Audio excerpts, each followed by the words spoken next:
여러분 혹시 그런 얘기 들어보셨어요? 매출은 줄었는데 수익성은 오히려 2배로 늘어난 스타트업. 아, 그 퓨처웨이브 사례 말씀이시군요. 네, 아주 흥미로운 케이스죠. 네, 맞아요. 이게 겉으로 보이는 성장이랑 진짜 의미의 확장은 분명 다르거든요. 그 차이가 대체 뭘까? 또 외형적인 성장에 가려진 함정은 없을까? 이런 걸 좀 파헤쳐보는 거죠. 네, 그리고 어떻게 성장의 착각에서 벗어나서 좀 더 의미 있는 성공을 만들 수 있을지 그 방향을 함께 탐색해보면 좋겠습니다.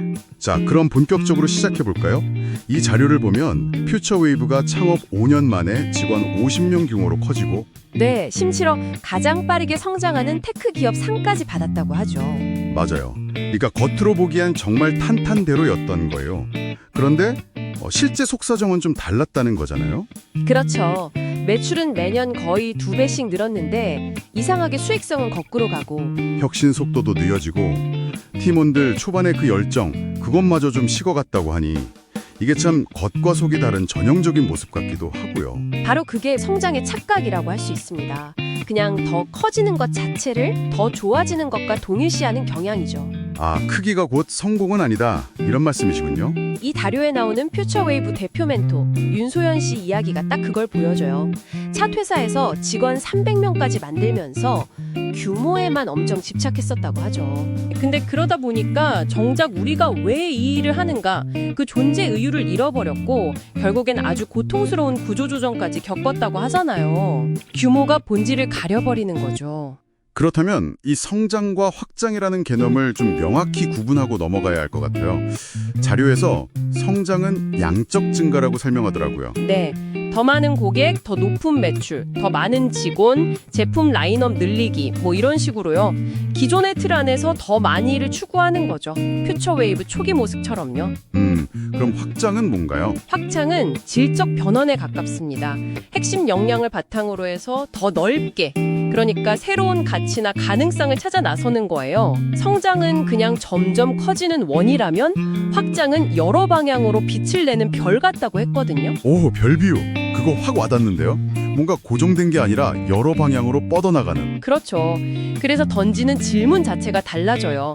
성장은 얼마나 커졌나 이걸 묻는다면 확장은 얼마나 의미 있는 변화를 만들었나 이걸 묻는 거죠. 그렇군요. 의미 있는 변화. 그 관점에서 퓨처웨이브가 현실을 직시하게 된 계기가 중요했겠네요.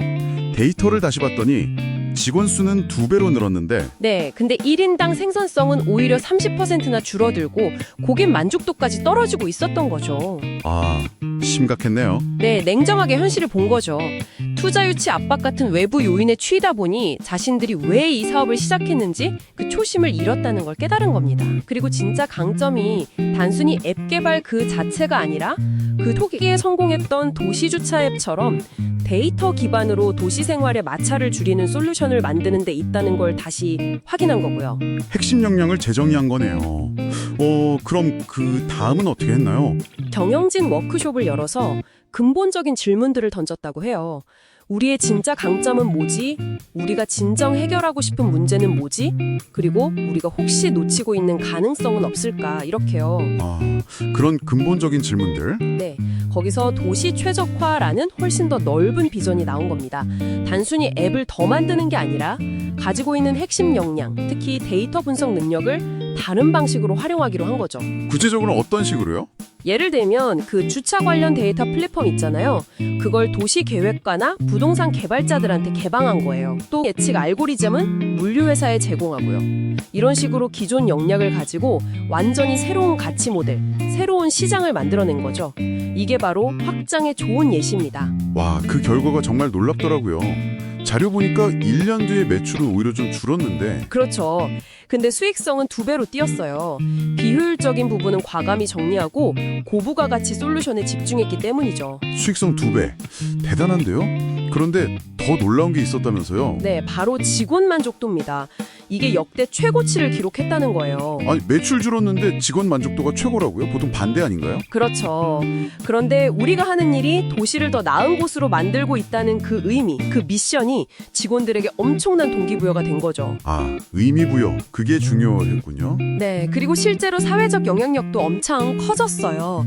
10개 도시의 교통 흐름을 개선해서 평균 출퇴근 시간을 17%나 줄였고요. 17%요? 체감이 크겠는데요? 네, 그리고 주차 공간 활용도도 40%나 높여서 이걸 탄소 배출량으로 환산하면 연간 5만 톤 감소 효과래요. 와, 5만 톤. 이거 뭐 환경적인 기여까지. 맞습니다. 그러니까 단기적인 외형 성장만 보던 투자자들도 처음엔 좀 의아해했지만 결국 이런 장기적인 가치와 영향력을 보고 이 변화를 지지하게 된 거죠. 퓨처 웨이브 이야기가 주는 메시지는 정말 명확한 것 같습니다. 진짜 성공이라는 건 단순히 덩치가 아니라 지속 가능한 가치, 그리고 의미 있는 영향력에 있다는 걸 다시 한번 느끼게 되네요. 그렇죠.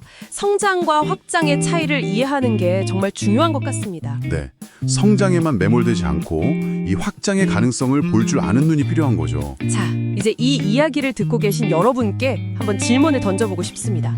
여러분 각자의 핵심 강점은 무엇인가요? 그리고 혹시 지금 하고 있는 일 너머에 여러분의 그 강점을 활용해서 해결할 수 있는 더 크고 의미 있는 문제는 없을까요? 단순히 더 크게만 생각할 게 아니라 네, 어떻게 하면 지금 있는 자리에서 성장을 넘어서 확장을 통해 더 넓고 깊은 의미와 가치를 만들어낼 수 있을지 한 번쯤 진지하게 고민해 보시면 어떨까 싶습니다. 네, 오늘 여러분께 남기는 생각거리가 아닐까 싶네요.